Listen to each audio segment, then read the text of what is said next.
Breaking news, ang US military ay nagsagawa ng ground operation mismo sa loob ng Venezuela. Nagkaroon ng pambubomba at eto na nga mga kaibigan, nahuli na ang leader ng Venezuela na si Nicolas Maduro. Nasaan na ngayon si Nicolas? Sino ang papalit sa kanya? At ano ang magiging papel ng United States of America sa future ng Venezuela? Yan ang ating pag-uusapan sa videong ito. Pero bago ang lahat ay huwag kalimutang mag-subscribe. Samahan na rin ng like ang videong ito at i-click ang notification bell. Napakalaki kasing tulong yan para sa aming content creators.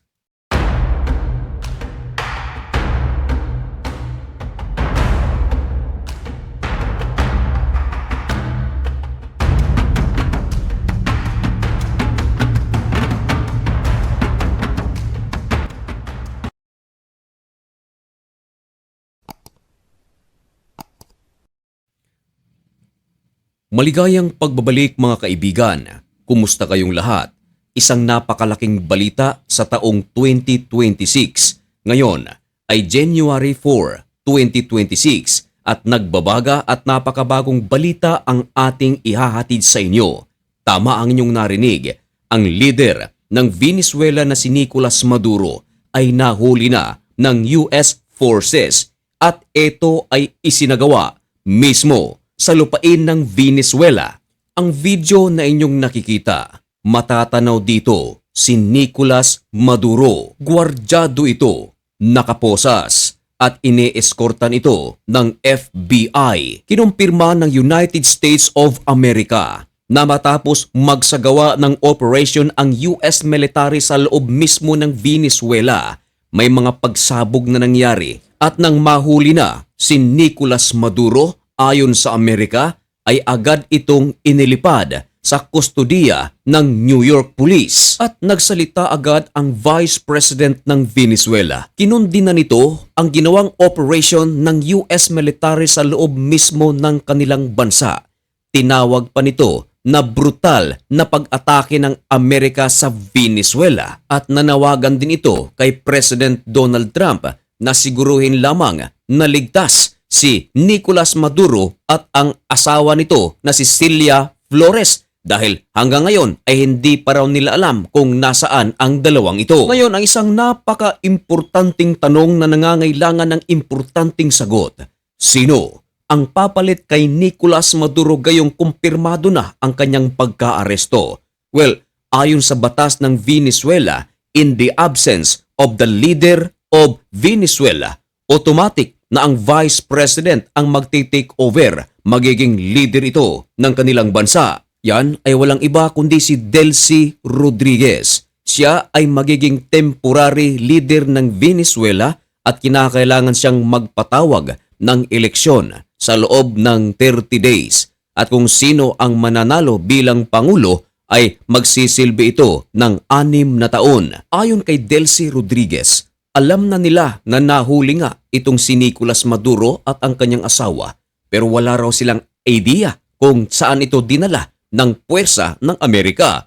Pero naglabas na ng pahayag ang Amerika at ito nga ay dinala mismo doon sa New York City custody. Ang video na inyong nakikita ay ang aftermath ng isinagawang pag-atake ng US military sa loob ng Venezuela. Makikita ang sasakyang ito na wasak na wasak.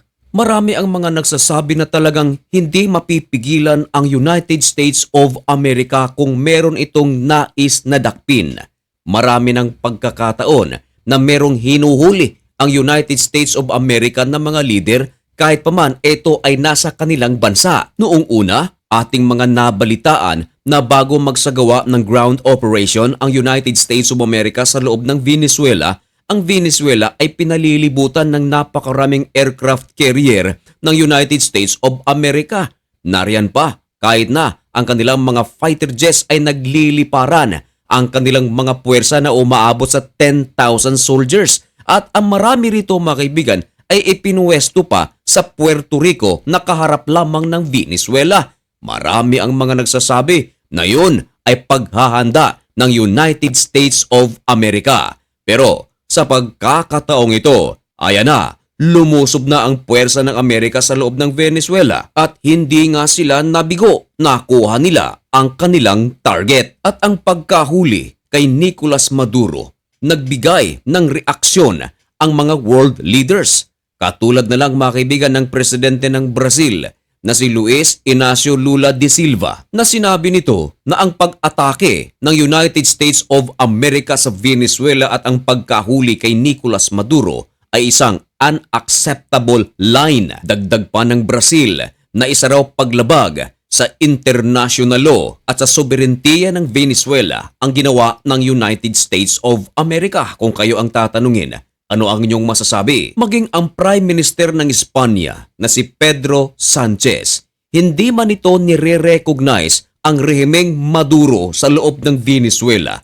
Pero ang pagkahuli sa kanya ay kanilang nire-recognize na isang violation of the international law. Mali daw ang ginawa ng United States of America. Ano ang inyong komento sa Prime Minister ng Espanya? Ayon naman sa German Chancellor na si Friedrich Merz, na ang intervention ng United States of America sa Venezuela ay complex at nangangailangan ito ng careful consideration. At eto mga kaibigan, ang Ukraine Foreign Minister na si Andriy Sybiha nagsalita rin. Nako mga kaibigan, alam natin na ang Ukraine at United States of America ay magkaibigan. Maraming pagkakataon na tinutulungan ng United States of America ang Ukraine sa laban nito sa Russia. Ayon sa Ukraine na ang rehimeng Maduro nag-violate sa lahat ng prinsipyo at respeto. Kakaiba ito. Pero medyo kumambyo sa huling bahagi ng komento ng Ukraine sapagat sinabi ng Ukraine na kinakailangan pa ring i-prioritize ang demokrasya, human rights at ang interest ng Venezuela. At eto mga kaibigan, baka inaabangan mo ito. Ang Prime Minister ng Israel na si Benjamin Netanyahu ay nagbigay din ng reaksyon tungkol sa pagkahuli kay Nicolas Maduro. Ayon kay Benjamin Netanyahu, kino-congratulate nito si President Donald Trump. Ayon kay Benjamin Netanyahu, I salute your decisive resolve and the brilliant action of your brave soldiers. Dagdag pa ni Benjamin Netanyahu, congratulations, President Donald Trump, for your bold and historic leadership on behalf of freedom and justice. Now mga kaibigan, kung kayo ang tatanungin, karapat-dapat pa ang ginawa ng United States of America na pag-atake sa Venezuela at paghuli kay Nicolas Maduro? Sige nga, ipaalam ang inyong mga komento dyan sa comment section at malugod ko po iyang babasahin. At mga kaibigan, hanggang dito na lamang muna ang videong ito. May God bless you and thank you so much for watching. Goodbye.